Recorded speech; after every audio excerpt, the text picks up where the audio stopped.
ધોરણ 8 વિજ્ઞાન પ્રકરણ 10 તરુણાવસ્થા તરફ રીચિંગ ધી એજ ઓફ એડોલસન્સ.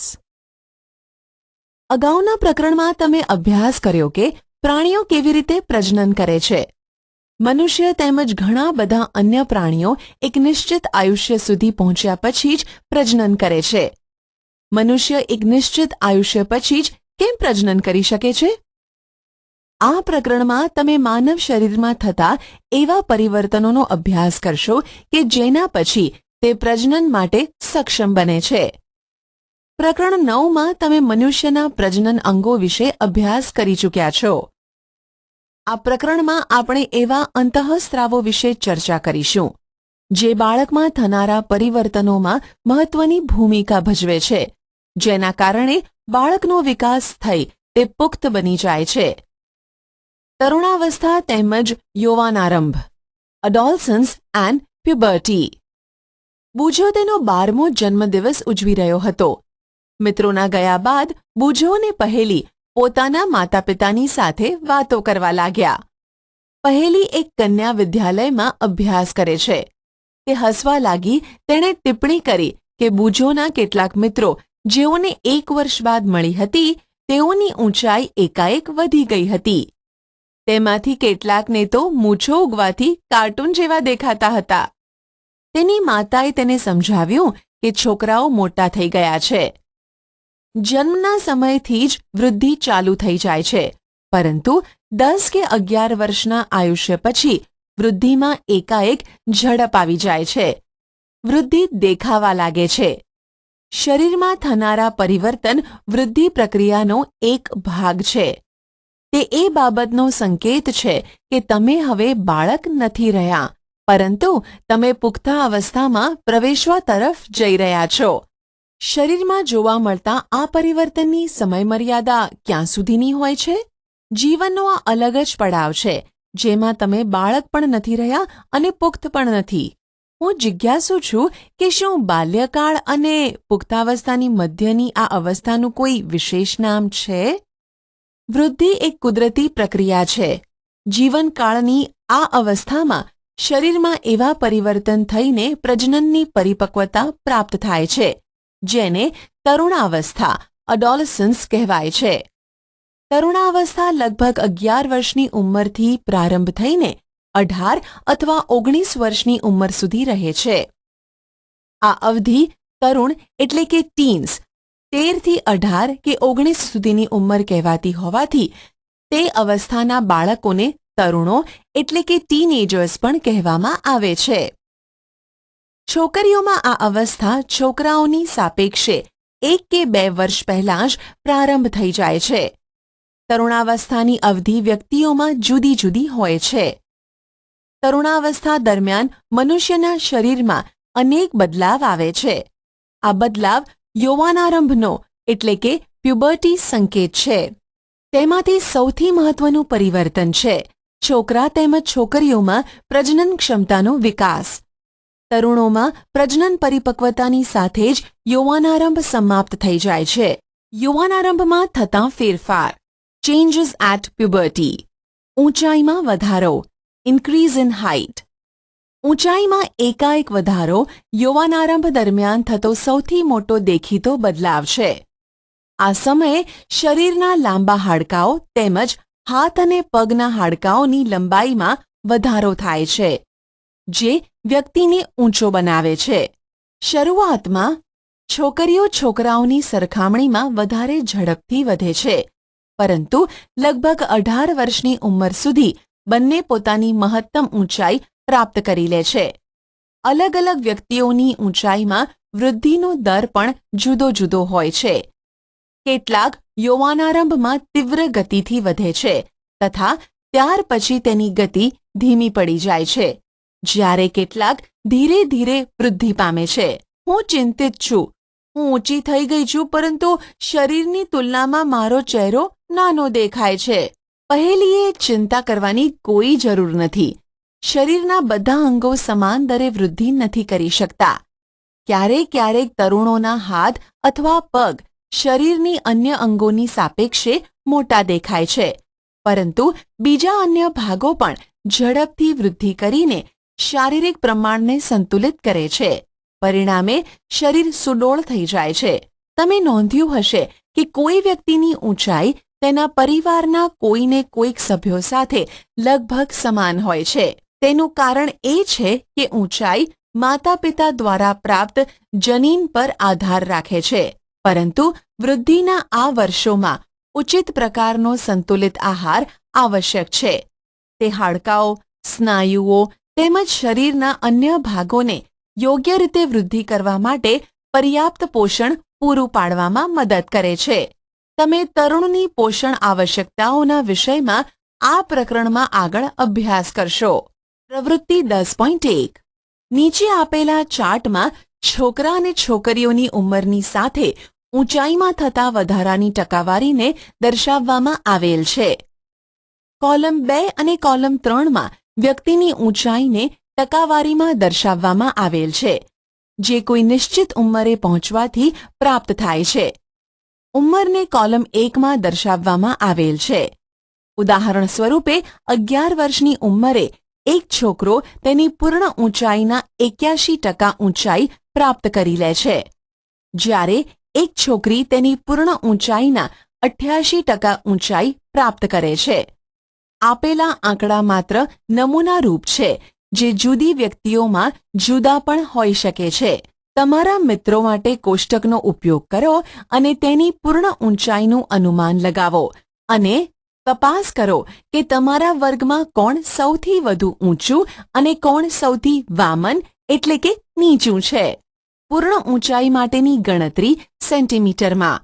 વર્તમાન ઊંચાઈ સેન્ટીમીટર અપોન વર્તમાન ઊંચાઈ એ પૂર્ણ ઊંચાઈની પર્સન્ટેજ ઇન્ટુ 100. ચાર્ટમાં આપેલા મૂલ્યોના આધારે.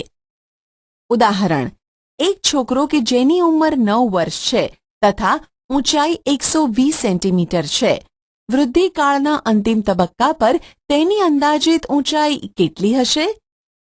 120/75 into 100 centimetre is equal to 160 centimetre ઊંચાઈ.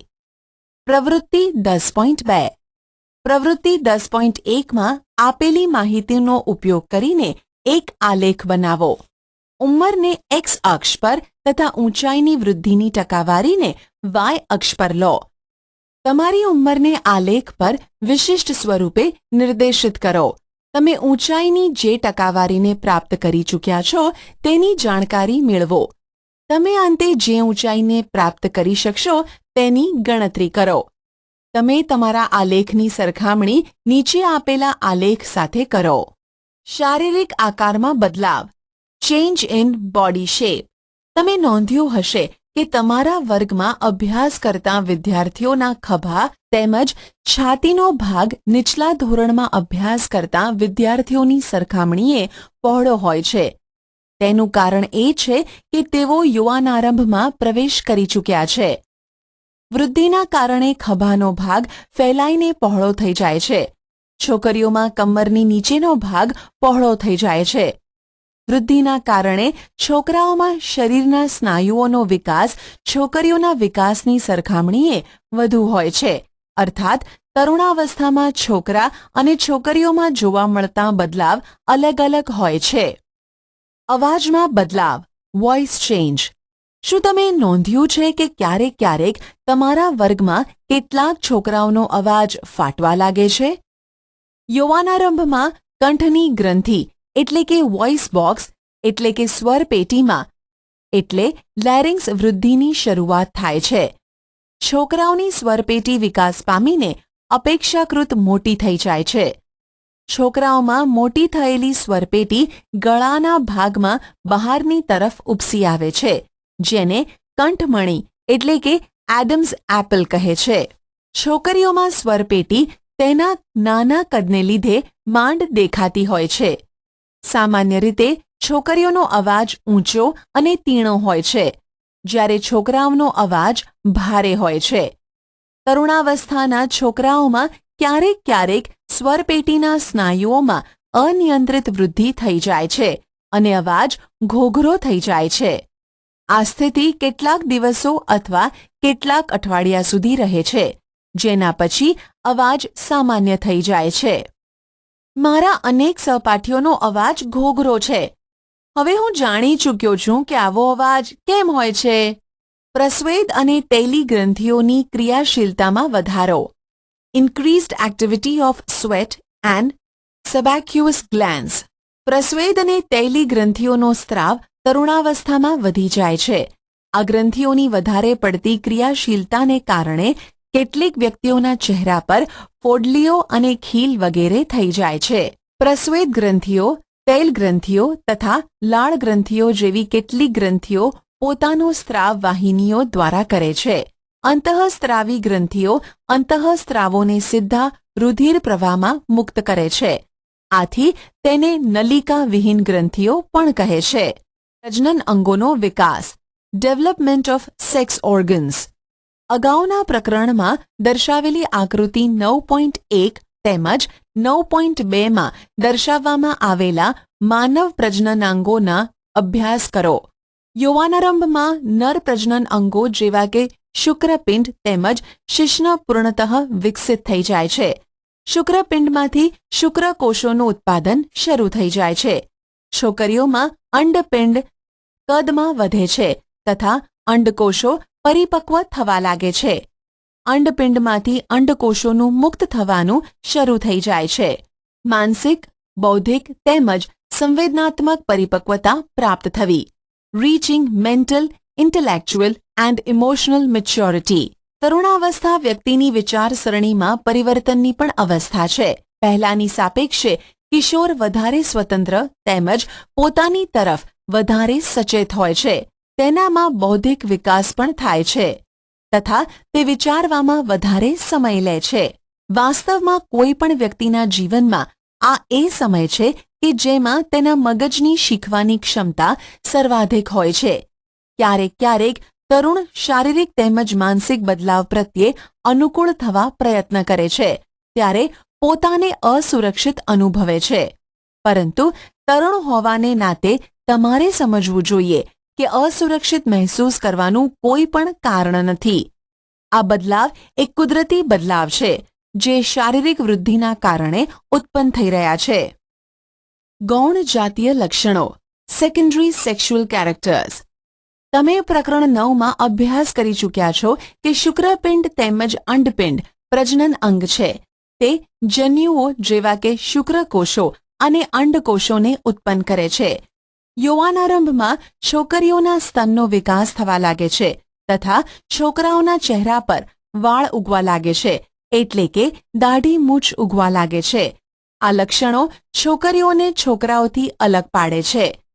આવા લક્ષણોને ગૌણ જાતીય લક્ષણો કહે છે. છોકરાઓની છાતી પર પણ વાળ ઉગવા લાગે છે. છોકરા અને છોકરીઓ બંનેને બગલમાં તેમજ જાંઘની ઉપરની તરફ અથવા પ્યુબિક વિસ્તારમાં વાળ ઉગે છે. બુજોને પહેલી બંને જાણવા માંગે છે કે યૌવનારંભમાં થતા આ બદલાવની શરૂઆત કોણ કરે છે. તરુણાવસ્થામાં થતા આ બદલાવ અંતઃસ્ત્રાવો એટલે કે હોર્મોન્સ દ્વારા નિયંત્રિત હોય છે.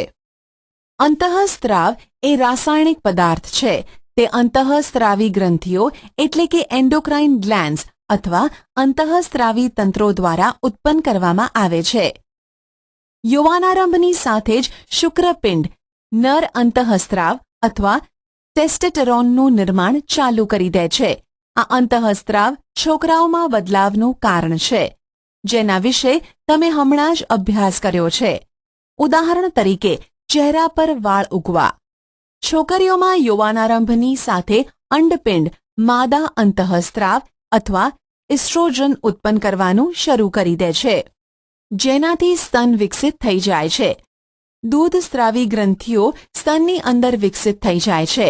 આ અંતઃસ્ત્રાવોના ઉત્પાદનનું નિયંત્રણ એક અન્ય અંતઃસ્ત્રાવ દ્વારા થાય છે, જે પિટ્યુટરી ગ્રંથિમાંથી ઉત્પન્ન થાય છે.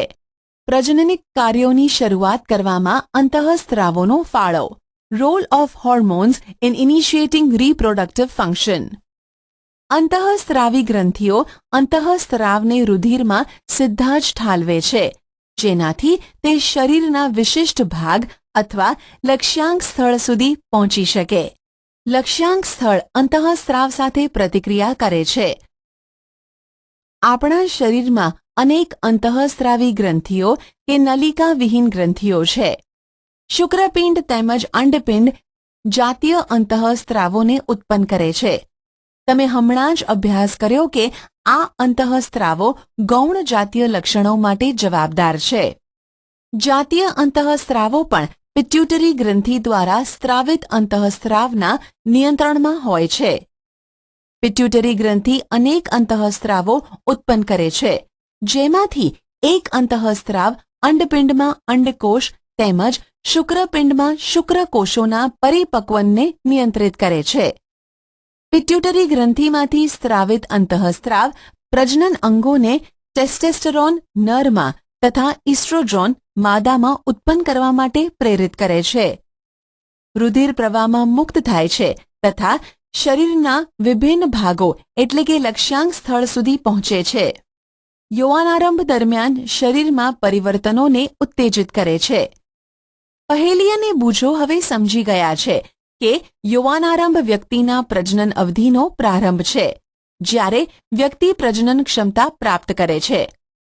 પરંતુ તે જાણવા માંગે છે કે શું પ્રજનન અવધિ એકવાર શરૂ થઈ જાય પછી જીવન પર્યાપ્ત ચાલુ રહે છે કે અમુક સમયે તે પૂર્ણ પણ થાય છે.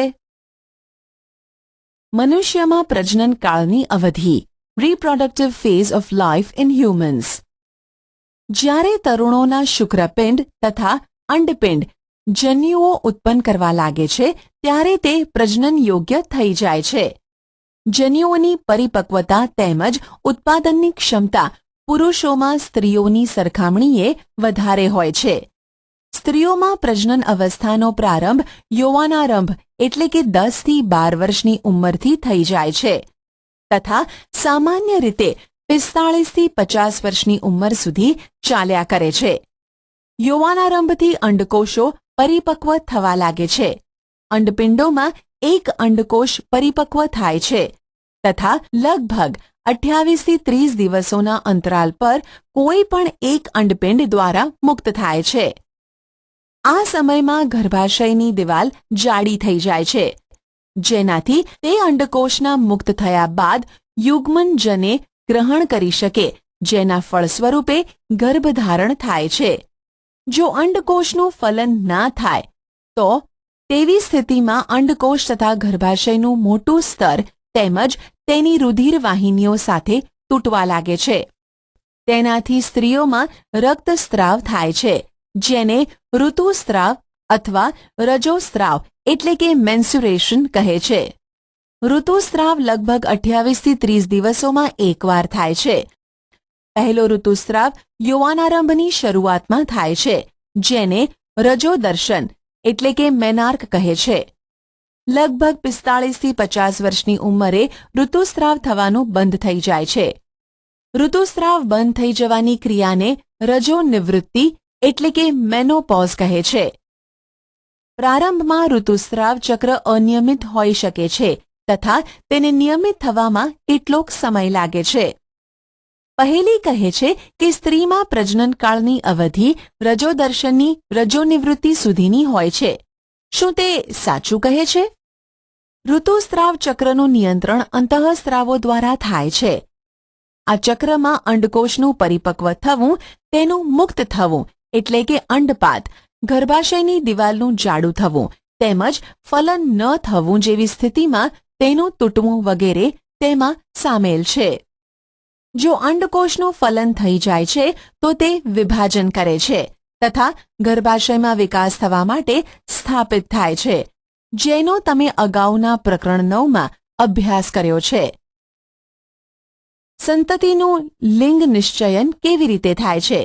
How is the sex of the baby determined?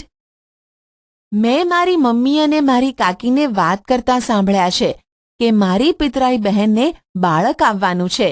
તે છોકરાને જન્મ આપશે કે છોકરીને જન્મ આપશે તેની ચર્ચા તેઓ કરતા હતા. મને એ જાણવાની ઉત્સુકતા છે કે એ નક્કી કેવી રીતે થાય છે કે ફલિત અંડકોષ છોકરા તરીકે વિકસિત થશે કે છોકરી તરીકે? છોકરો કે છોકરી, બોય ઓર ગર્લ. ફલિત અંડકોશ અથવા યુગ્મનજમાં જ જન્મ લેનાર બાળકના લિંગ નિશ્ચયન માટેનો સંદેશ હોય છે. આ સંદેશ ફલિત અંડકોશમાં દોરી જેવી સંરચના અથવા રંગસૂત્રો એટલે કે ક્રોમોઝોમ્સમાં હાજર હોય છે. પ્રકરણ 8 ને યાદ કરો. રંગસૂત્રો પ્રત્યેક કોષના કોષ કેન્દ્રમાં આવેલા હોય છે. બધા જ મનુષ્યોના કોષોના કોષ કેન્દ્રમાં 23 જોડ રંગસૂત્રો આવેલા હોય છે. તેમાંથી 2 રંગસૂત્ર એટલે કે એક જોડ લિંગી રંગસૂત્રો હોય છે, જેને X તેમજ Y રંગસૂત્ર કહે છે. સ્ત્રીઓમાં 2 X રંગસૂત્રો આવેલા હોય છે, જ્યારે પુરુષમાં એક X રંગસૂત્ર તથા એક Y રંગસૂત્ર આવેલ હોય છે.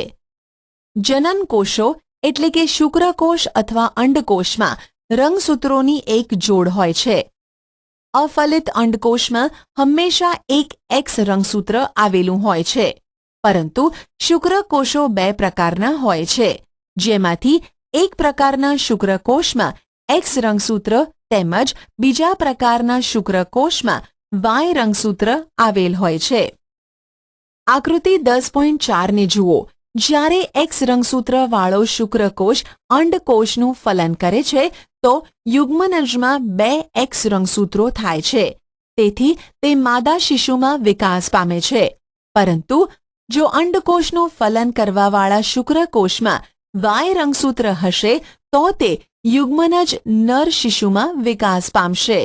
હવે તમે જાણ્યું કે જન્મ પહેલા શિશુના લિંગનું નિશ્ચયન તેના પિતાના લિંગી રંગસૂત્રો દ્વારા કરવામાં આવે છે.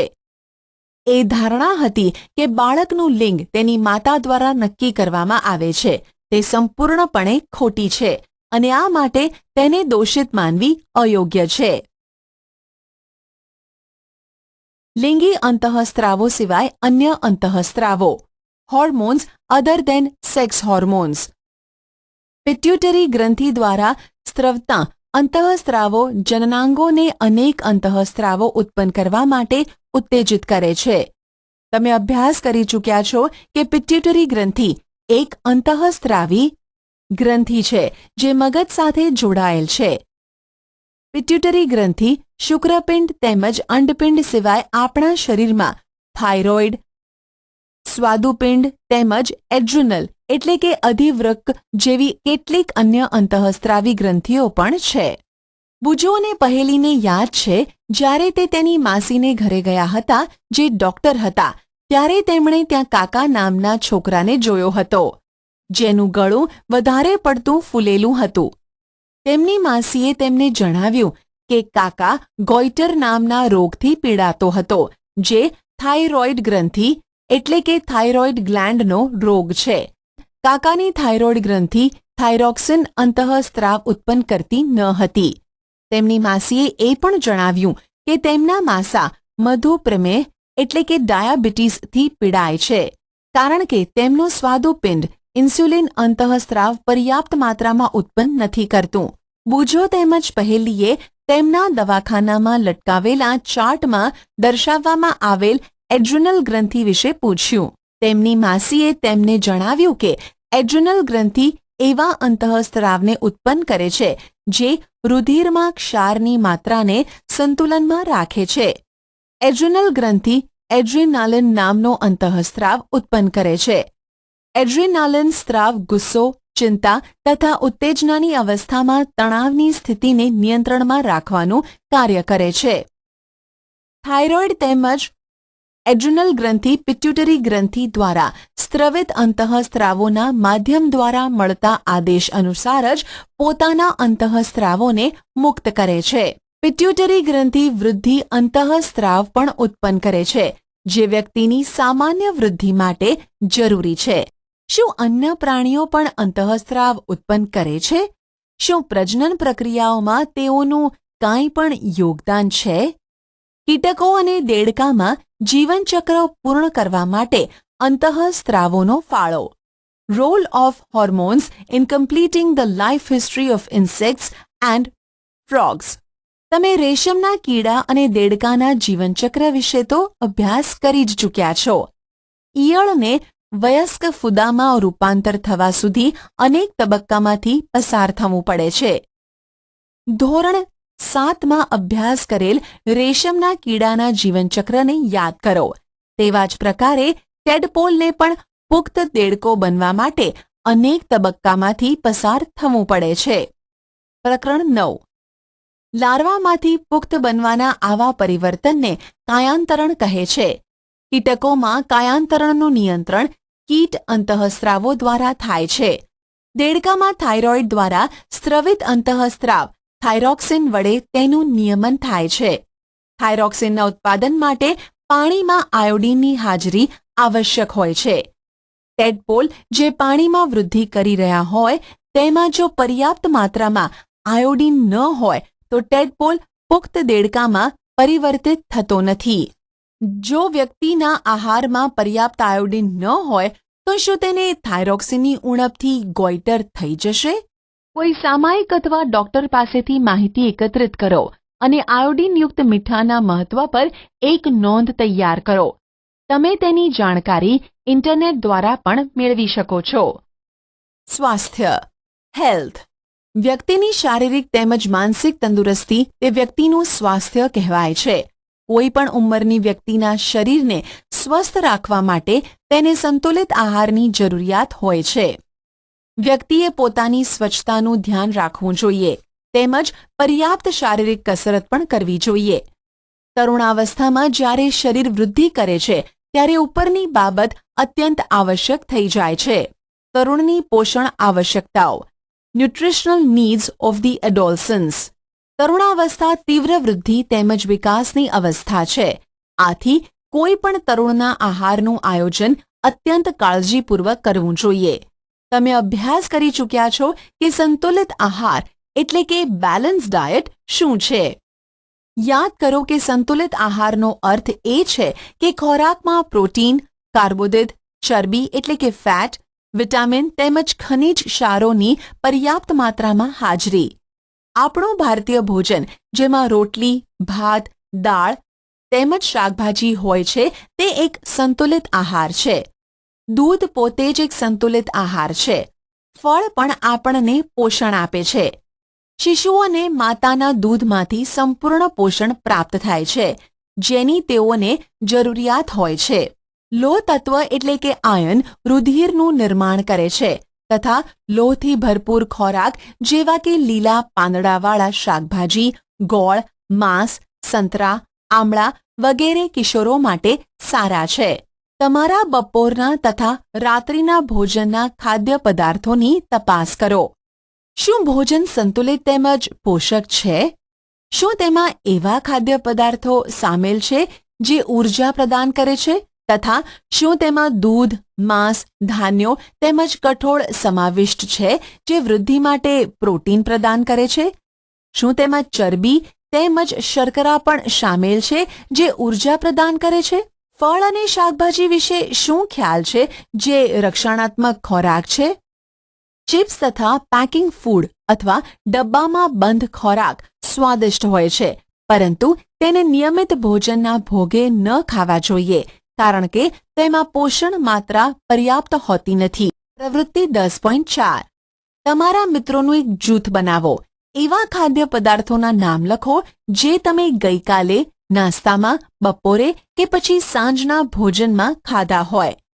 એવા ખાદ્ય પદાર્થોની ઓળખ મેળવો કે જે ચોક્કસ વૃદ્ધિ માટે જવાબદાર હોય. જંક ફૂડને પણ ઓળખો કે જે તમે ગઈકાલે ખાધા હોય.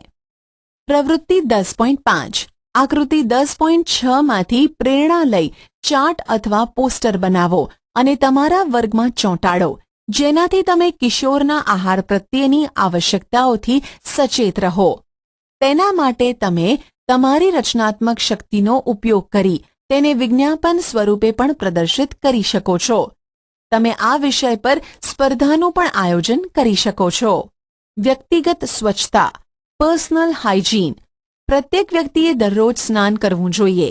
કિશોરો માટે આ અત્યંત જરૂરી છે કારણ કે પ્રસ્વેદ ગ્રંથિઓની વધુ પડતી સક્રિયતાથી શરીરમાં દુર્ગંધ ઉત્પન્ન થાય છે.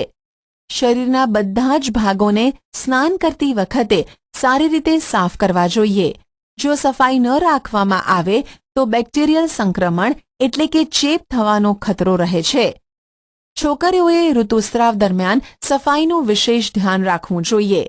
તેઓએ પોતાના ઋતુચક્રનું ધ્યાન રાખીને તેની માટે તૈયાર રહેવું જોઈએ. શારીરિક વ્યાયામ, ફિઝિકલ એક્સરસાઇઝ.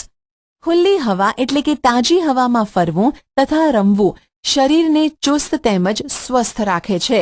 બધા જ તરુણ છોકરાઓ તેમજ છોકરીઓએ બહાર ફરવું, વ્યાયામ કરવો તથા રમવું જોઈએ. પૌરાણિક તેમજ ખોટી માન્યતાઓ. પ્રકરણ 9 તથા આ પ્રકરણમાં તમે મનુષ્યના પ્રજનન સંબંધિત વૈજ્ઞાનિક તથ્ય તેમજ સિદ્ધાંતના વિષયમાં અભ્યાસ કર્યો. એવી ઘણી બધી ખોટી માન્યતાઓ, અવધારણાઓ પ્રચલિત છે જેને જાણ્યા પછી તરુણ હોવાના નાતે તમારે તેને છોડવી જોઈએ. ઉદાહરણ તરીકે કિશોરોના શારીરિક પરિવર્તન સંબંધિત અનુભવોથી લઈને અનેક પૌરાણિક તેમજ ખોટી માન્યતાઓ છે. તેમાંથી કેટલીક નીચે આપવામાં આવેલ છે. હવે તમે આના સંબંધિત તર્ક ઉત્પન્ન કરી શકો છો કે આ પૌરાણિક અથવા ખોટી માન્યતા છે જેનો કોઈ આધાર નથી. 1. ઋતુસ્રાવના સમયે જો કોઈ છોકરી કોઈ છોકરાને જુએ તો તે ગર્ભવતી બની જાય છે. 2. સંતાનની જાતિ માટે માતા જવાબદાર છે. 3. ઋતુસ્રાવની અવસ્થામાં છોકરીનું રસોડામાં કામ કરવું નિષેધ છે. તમને આવા અનેક વાક્યો તથા પૌરાણિક તથ્યો જોવા મળશે જેનો કોઈ આધાર નથી. તેને દૂર કરો અથવા છોડી દો. પ્રવૃત્તિ 10.6. તમારા વર્ગમાં એવા વિદ્યાર્થીઓના આંકડા એકત્રિત કરો કે જે નિયમિત વ્યાયામ એટલે કે કસરત કરે છે તથા એવા વિદ્યાર્થીઓના પણ આંકડા એકત્રિત કરો કે જે કસરત કરતા નથી. શું તમને તેમની ચુસ્તી તથા સ્વાસ્થ્યમાં કોઈ ફરક જોવા મળે છે? નિયમિત કસરતના લાભ પર એક અહેવાલ તૈયાર કરો. નશાકારક પદાર્થોને ના કહો. સે નો ટુ ડ્રગ્સ. તરુણાવસ્થા વ્યક્તિના શારીરિક તેમજ માનસિક સક્રિયતાનો સમય છે જે વૃદ્ધિનો એક સામાન્ય ભાગ છે. તેથી મૂંઝવણ કે અસુરક્ષિતતાનો અનુભવ ન કરો. જ્યાં સુધી કોઈ દવા ડોક્ટર દ્વારા આપવામાં આવેલી ન હોય ત્યાં સુધી કોઈ પણ વ્યક્તિ એવું કહે કે આ ડ્રગ્સ એટલે કે નશાકારક દવાના સેવનથી સારું લાગશે કે તણાવ મુક્ત અનુભવશો તો પણ તે દવા ન લેવી જોઈએ. ડ્રગ્સ નશાકારક પદાર્થ છે જેની ટેવ પડી જાય છે.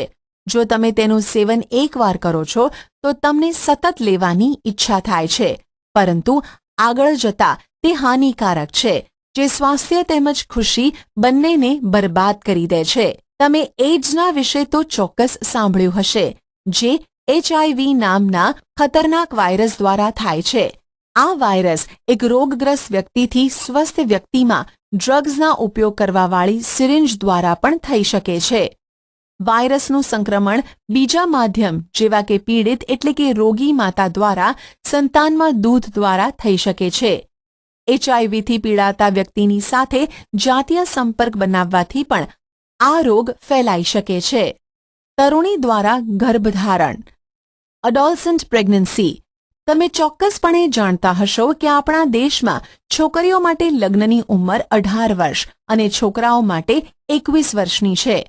તેનું કારણ એ છે કે તરુણાવસ્થામાં છોકરીઓ શારીરિક તેમજ માનસિક રૂપે માતૃત્વ માટે તૈયાર હોતી નથી. બાળ લગ્ન એટલે કે નાની ઉંમરમાં લગ્ન તથા માતૃત્વથી માતા તેમજ સંતાન બંનેને સ્વાસ્થ્ય સંબંધિત સમસ્યાઓ ઉત્પન્ન થઈ શકે છે.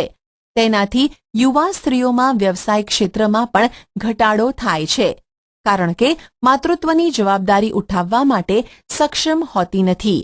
આથી તે માનસિક તકલીફોથી ઘેરાયેલી રહે છે. પારિભાષિક શબ્દો.